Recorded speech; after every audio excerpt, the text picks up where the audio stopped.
Today I'm going to show you an old cane bottom chair. This is an old one that I've picked up. This is an antique. It's probably somewhere late 1800s, early 1900s. This is an old, really old cane chair. The cane has came out of the bottom. It's most likely dried out. Most of the cane bottoms dry out from houses having sheetrock in them. Sheetrock dries the moisture and the oils out of the wood and makes it crack up. That's the most common issue with a cane bottom chair. Is they came out of an old house that's had a lot of sheetrock, drywall, and it sucked all the moisture out of the wood. You can see the cracks in it where it's been in a really dry old house. It's had a lot of sheetrock and drywall in it. This is looks like it's made out of oak. I'm going to show you how to repair these if you don't want to use the cane, or if you don't have access to the cane to put back in the bottoms of these. This was originally founded in Vienna, Germany. The cane bottoms, well, this goes back to the German ancestry, that where this originated from. They were the ones that started this cane bottom trend, a lot of them, and they brought it to America. A lot of Germans settled in the Appalachian Mountains, and a lot of areas in the Ohio, Kentucky, Tennessee, Virginia area. This one's got a crest in the top of it. This could be traced back to Germany, maybe France, or some part of Europe.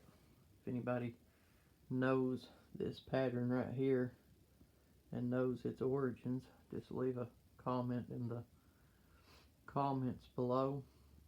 It'd be interesting to know maybe the origins of this chair. But you can see that it's been handmade. They've made all this. They've used flatway screws. These are an old screw.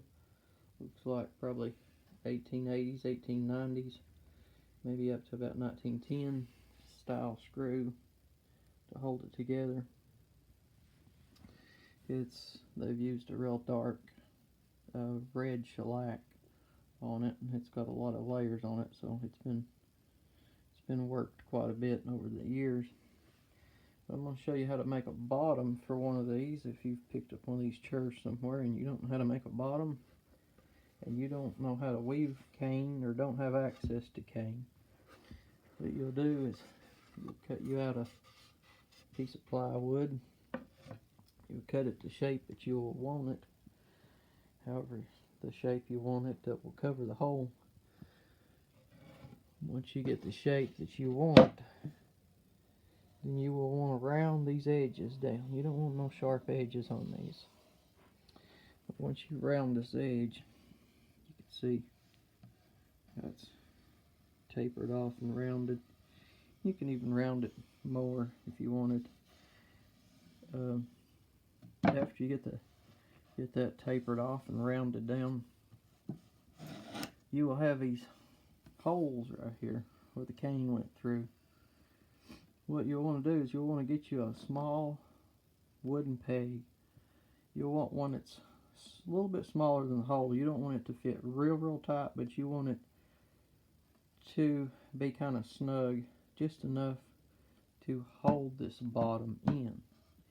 But you don't want it so tight that you have to hammer it in or force it in. It should just fall into place freely.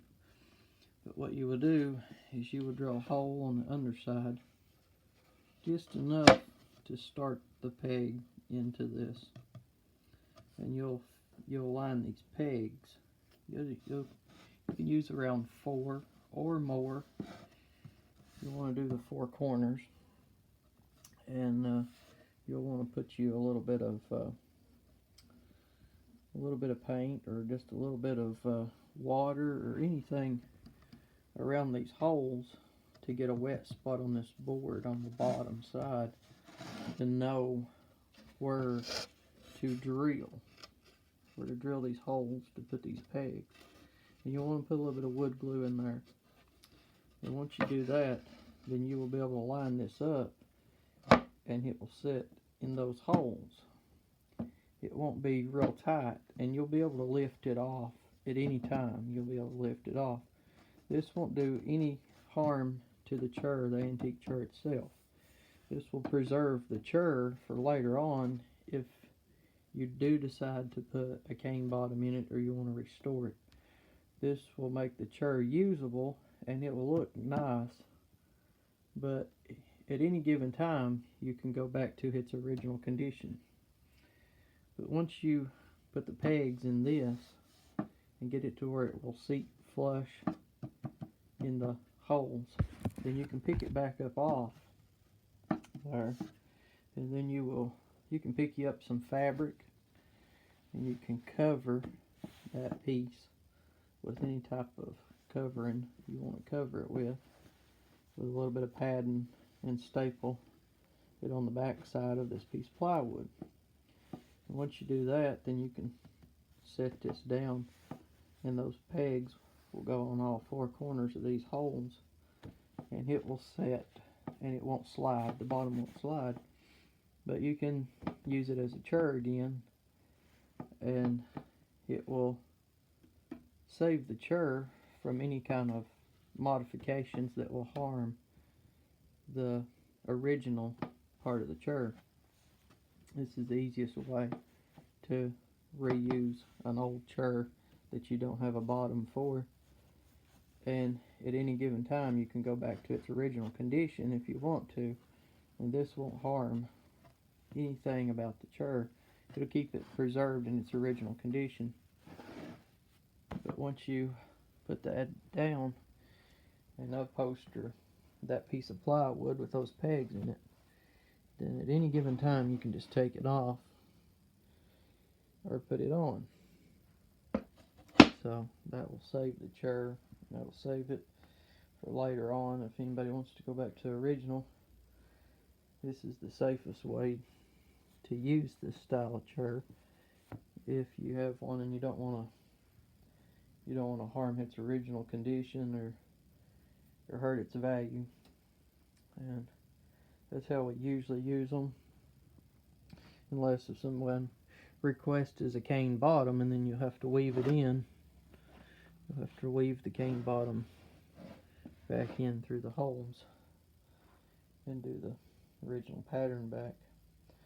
But a lot of times the cane bottoms is kind of fragile and hard to maintain. You have to keep them oiled, and the cane's got to stay conditioned. If it don't, it'll dry out and it'll get brittle and it'll crack. So a lot of people likes to put an upholstery bottom in these chairs, and that is the simplest, quickest, and probably the most efficient way of putting a bottom in a cane chair without modifying the chair and harming its original condition.